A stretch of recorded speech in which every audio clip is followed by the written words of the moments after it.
সুপ্রিয় দর্শক আসসালামু আলাইকুম। ইলিশের এই ভরা মৌসুমে আজ আমি শেয়ার করছি ইলিশ মাছের দোপেয়াজা। আর এই রেসিপিটার বিশেষত্ব হচ্ছে এই রেসিপিটা খুবই কম সময়ে ঝটপট তৈরি করা যায়। পরিবেশন করা যাবে সাদা ভাত, পোলাও কিংবা খিচুড়ির সাথে।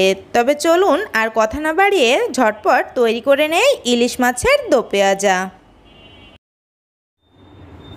ইলিশ মাছের দোপেয়াজা তৈরি করার জন্য এখানে আমি 3 পিস ইলিশ মাছ নিয়েছি। এখন ইলিশ মাছটাকে আমি সামান্য কিছুটা লবণ আর হলুদ দিয়ে মেখে নিব। আমার ইলিশ মাছটা ফ্রোজেন, তাই আমি ইলিশ মাছটাকে আগে একটু ভেজে নিব। আপনারা যদি একদম ফ্রেশ মাছ দিয়ে তৈরি করেন তাহলে সেক্ষেত্রে কিন্তু না ভাজলেও চলবে। আর ভেজে নেওয়ার জন্যই কিন্তু এখানে আমি একটু লবণ আর হলুদ দিয়ে মাছটাকে খুব ভালোভাবে মেখে নিচ্ছি। মাছটাকে খুব ভালোভাবে মেখে নিয়েছি। এবারে চলে যাচ্ছি রান্না করার জন্য।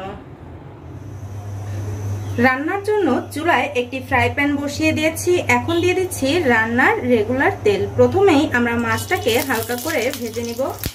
খুব বেশি কড়া করে কিন্তু মাছটা ভেজে নেওয়া যাবে না, হালকা করে মাছটাকে ভেজে নিতে হবে। এখন আমি এক পিস করে মাছ দিয়ে দিচ্ছি।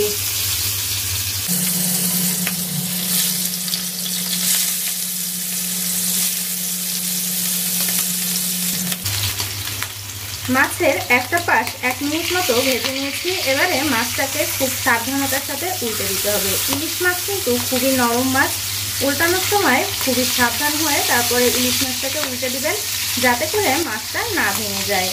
এখন আমি সবগুলো মাছকে উল্টে দিচ্ছি। উল্টে দিয়ে অপর পাশটাকেও আমি 1 মিনিট মতো ভেজে নিব। মাছটাকে ভেজে নেওয়া হয়ে গিয়েছে। এখন আমি এক পিস করে মাছ উঠিয়ে নিচ্ছি। মাছগুলোকে উঠিয়ে নিয়ে এবারে এখানে পেঁয়াজ কুচি দিয়ে দিচ্ছি 1 কাপ পরিমাণে। যেহেতু এটা দোপেয়াজা তাই পেঁয়াজটার পরিমাণ একটু বেশি দিতে হবে। এখন আমি পেঁয়াজটাকে বেশ কিছুক্ষণ ধরে ভেজে নিব। পেঁয়াজটাকে বেশ কিছুক্ষণ ভেজে নেওয়ার পরে দেখুন গোল্ডেন হতে শুরু করেছে। এখন এখান থেকে আমি অর্ধেকেরও বেশি পেঁয়াজ উঠিয়ে রাখবো। যেহেতু এটার নাম দোপেয়াজা তাই এখন আমি এখান থেকে কিছুটা পেঁয়াজ উঠিয়ে রাখছি। আর রান্নার পরবর্তী অংশে আমি এই পেঁয়াজটা ইউজ করব।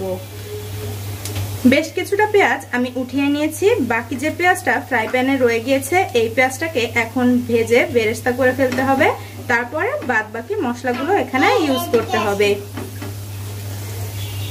পেঁয়াজটা ব্রাউন হয়ে গিয়েছে। এবারে এখানে একে একে অন্যান্য মশলাগুলো দিয়ে দিব। ইলিশ মাছে কিন্তু খুব বেশি মশলা দেওয়া হয় না, এখানে আমি খুবই সামান্য মশলা ইউজ করছি। প্রথমেই এখানে দিয়ে দিচ্ছি 1/2 চা চামচ পরিমাণে হলুদের গুঁড়ি, দিয়ে দিচ্ছি 1 চা চামচ পরিমাণে মরিচের গুঁড়ি। তবে ঝালটা আপনারা যে যার টেস্ট অনুযায়ী বাড়িয়ে কিংবা কমিয়েও কিন্তু নিতে পারবেন। আর দিয়ে দিচ্ছি খুবই সামান্য পরিমাণে লবণ, শুধুমাত্র পেঁয়াজের জন্য এখানে লবণটা দিতে হবে। আর দিয়ে দিচ্ছি 4টা কাঁচামরিচ। কাঁচামরিচগুলো আমি একটু চিড়ে দিয়েছি যাতে করে কাঁচামরিচের ঝালগুলো বেরিয়ে আসে। আর এখন তেলের সাথে একটুখানি ভেজে নিচ্ছি। এভাবে করে তেলের উপরে হলুদ আর মরিচের গুঁড়ি যদি একটু ভেজে নেওয়া হয় তাহলে কিন্তু কালারটা খুবই সুন্দর আসে। চেষ্টা করবেন এভাবে করে একটু তেলের উপরে ভেজে নেওয়ার জন্য। এখন এখানে খুবই সামান্য পরিমাণে পানি দিয়ে দিচ্ছি যাতে করে হলুদ আর মরিচের গুঁড়িটা পুড়ে না যায়। আর মশলাটাকে খুব ভালোভাবে এ পর্যায়ে কষিয়ে নিতে হবে। ইলিশ মাছের নিজস্ব ঘ্রাণ থাকে আর স্বাদ থাকে। খুব বেশি মশলা ইউজ করলে কিন্তু সেই স্বাদ আর ঘ্রাণ দুটোটাই নষ্ট হয়ে যায়। এখানে খুবই সামান্য মশলা ইউজ করাই কিন্তু ভালো। এবারে এখানে দিয়ে দিচ্ছি 1/2 চা চামচ পরিমাণে ভাজা জিরার গুঁড়ি। ভাজা জিরার গুঁড়িটা দিলে স্মেলটা খুব ভালো হয়। এখানে সামান্য একটু ভাজা জিরার গুঁড়ি দেওয়ার জন্য চেষ্টা করবেন। এবারে আমি মশলাটাকে খুব ভালোভাবে কষিয়ে নিব। এতে করে পেঁয়াজটাও গলে যাবে আর মশলাটাও খুব ভালো ভাজা ভাজা হবে। এখন আমি আবারও সামান্য কিছুটা পানি দিয়ে দিচ্ছি যাতে করে মশলাটা না পুড়ে যায়। আর একটা ঢাকনা দিয়ে এখন ঢেকে দিব যাতে করে আমাদের পেঁয়াজগুলো একদমই সফট হয়ে যায় আর পানিটাও পুরোপুরি শুকিয়ে যায়।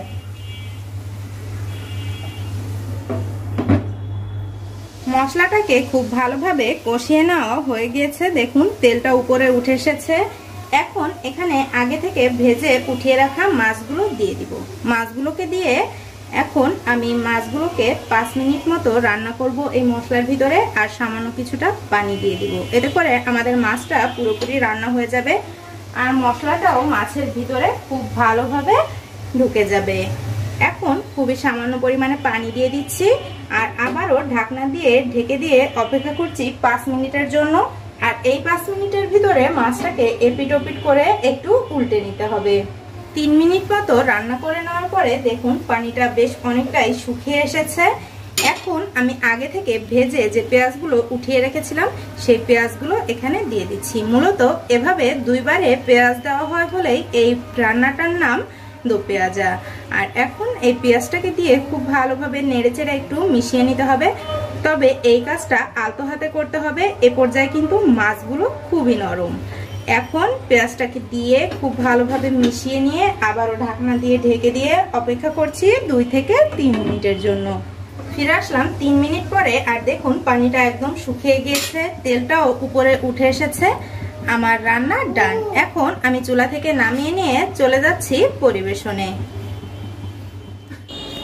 রেডি হয়ে গেল ভীষণ মজার ইলিশ মাছের দোপেয়াজা। বাসায় এভাবে করে এই মৌসুমে একবার ট্রাই করে দেখবেন ইলিশ মাছের দোপেয়াজাটা খেতে ভীষণই মজা। রেসিপি ভালো লাগলে প্লিজ আমার চ্যানেলটিকে সাবস্ক্রাইব করে আমার সাথেই থাকার অনুরোধ রইল। সবাই ভালো থাকবেন। আজ এ পর্যন্তই। আল্লাহ হাফেজ।